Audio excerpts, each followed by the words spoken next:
Hello everybody, yeah, it's me again. Today I'm going to tell you, talk to you, show you, whatever, some more about tarot. So hang on just a second, let me set stuff up so you can see the deck. Alright, I think we've got everything all set up. One of my great loves in life is the tarot. I collect decks, as does my spouse. I love to do readings. I've not been able to. About 20 years ago, I had this child thing, and I stopped getting out as much, and people stopped hanging with the same crowds, and people were less interested in tarot. So I have missed it. I got asked to do an in-person reading recently, and I really enjoyed it. And I decided that I would start being a little bit more forward about my love and my desire to teach and to read. So I have the Radiant Rider-Waite. I don't know if you can read that or not. I love decks and tins. They're great to carry around. It's the exact same Rider-Waite that you've always seen, except bright colors, which I really like. Another of my favorites is the woman who did the art for the Rider-Waite is Pamela Coleman Smith, and she has a deck that there is a deck that are her original color choices, but it's much more muted and yeah, just not bright. It's the colors are gorgeous, but I like this one because it's a little zingy, and I like zinging. This is one that I carry around with me. I have my initials on this tin because my husband carries his in a tin around, and I don't want us to get them mixed up. So this one goes with me a lot, but I have other decks that I love. Some of them are, like this one, traditional tarot. Others are, I have other kind. I don't care so much for oracle decks, except in certain specific situations. But I do like some decks that are kind of wildly non-traditional. So, you know. So what I wanted to do tonight, I've already been shuffling. When I have a deck that's regular card size, I will poker shuffle it.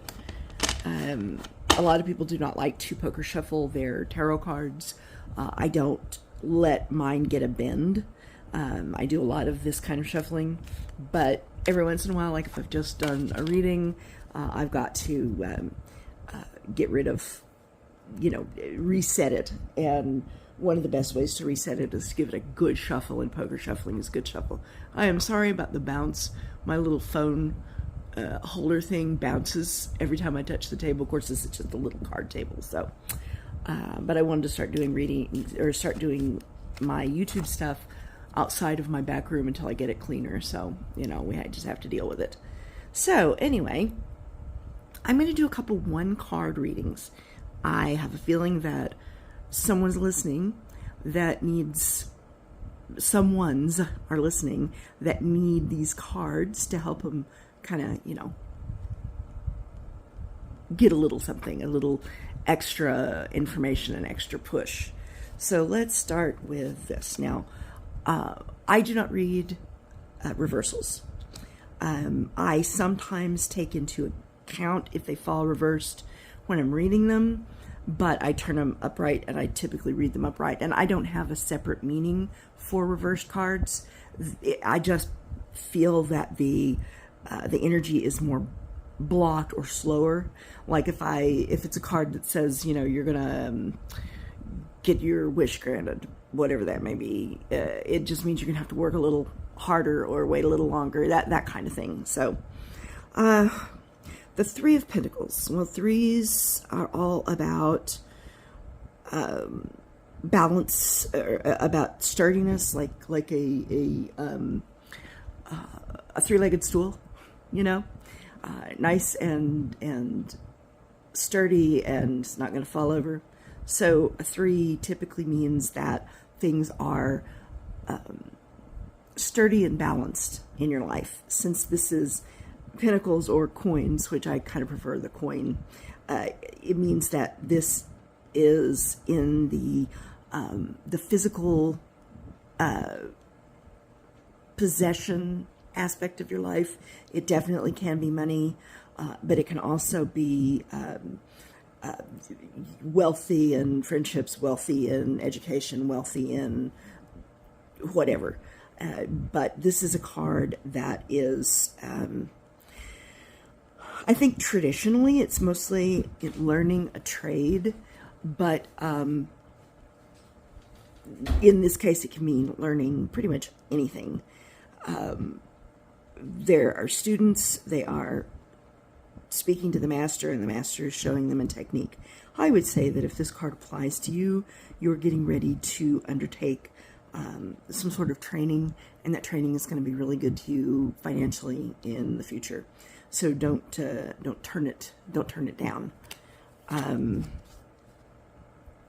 Yeah, you definitely don't want to turn it down, because that will end up with you not making what you should make. So go with the training there.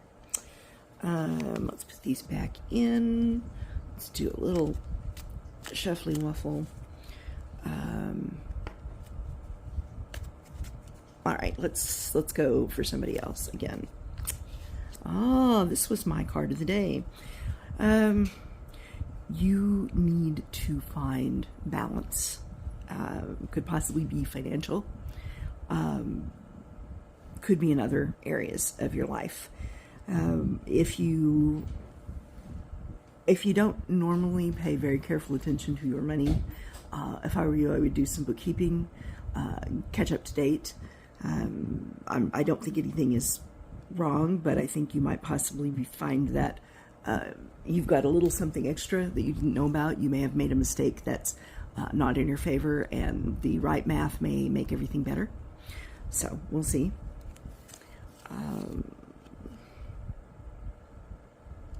Interesting. This might be instead about balance in a relationship. So we'll see. If you think any of these apply to you, let me know. I would like to know. So let's see. Let's do another one.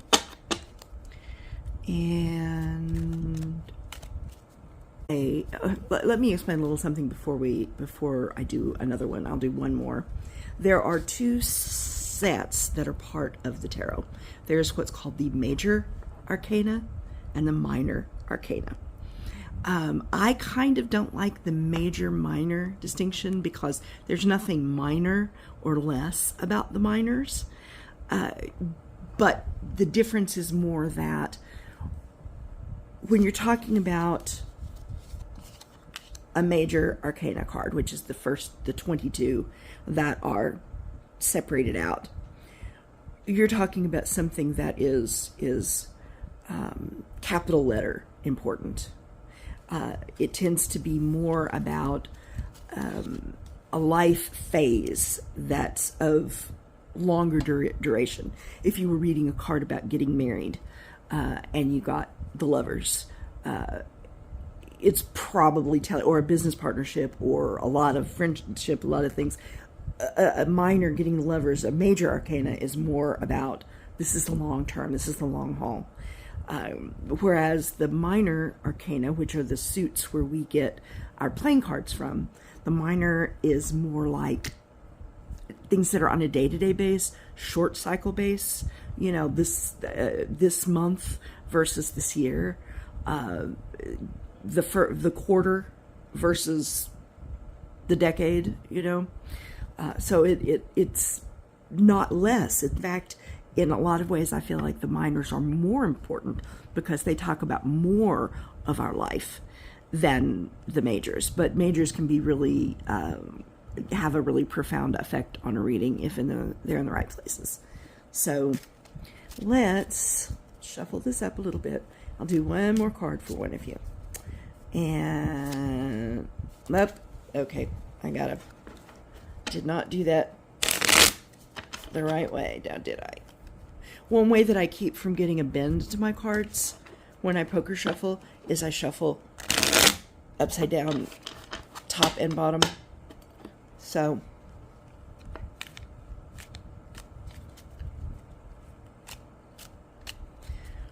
all right. The Star. I love that card. It is a happy card. It is a happy, happy, happy card. Everything is going the way that you want it to go. You have plenty, and you have plenty to give. You are generous. You love to find opportunities to be generous. Oh my goodness. You're very fair with your largesse. You give freely, but you also get back. I go back to the two. Excuse me, I'm starting to cough. It is all about, wow, those are two interesting cards together.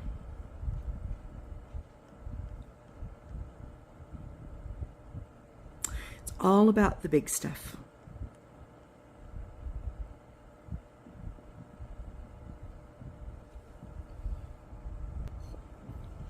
Okay, let's do one more card for someone out there, and then I'll talk for a couple minutes and get off of here.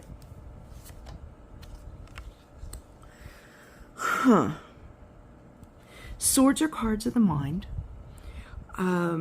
Thought, contemplation, upper education can be a number of things, but mainly think of them as cards talking about what's in your head.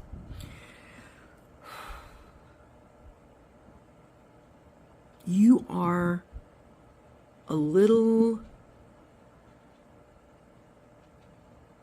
a little unsure where you are in life. You are, I would honestly say that you're thinking too much. You've gotten yourself to a place where you're trapped by how much you're thinking. You know, when you have the, and maybe you don't have them, but I have, you know, the cracked out brain weasels that wake me up in the middle of the night thinking about think. That's a lot of what I see this card as for you. You're blindfolded, you're not sure of your footing, and you're surrounded by your thoughts. You need to get out of your head. You need to move into something that's a little more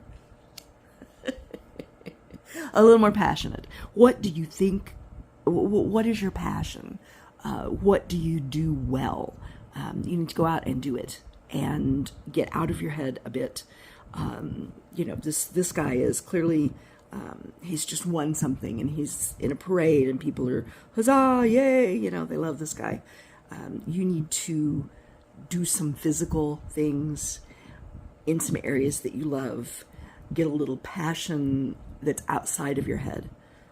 So, all right. Now, eventually, I would love to do some lives with people and do some readings in the channel. Also, I will do private readings. If you're interested in that, you can email me at teresa.reeds.tarot@gmail.com. And that's Teresa, teresa.reeds.tarot, Teresa. I don't have no H. So email me there. You can always email me at worldoftest2024@gmail.com. That's a perfectly great place, but as far as readings go, send it to the tarot one, because then I know exactly, and you pop up first. And I'll explain everything after you email me. So I guess that's all for now. I'll be bringing out new decks, different decks, showing you more. I plan to do this fairly often. If you like it, give me a little love in the comments. Like the video if you want to. Subscribe if you want to. I'd love to see you. And I love you all. Bye-bye.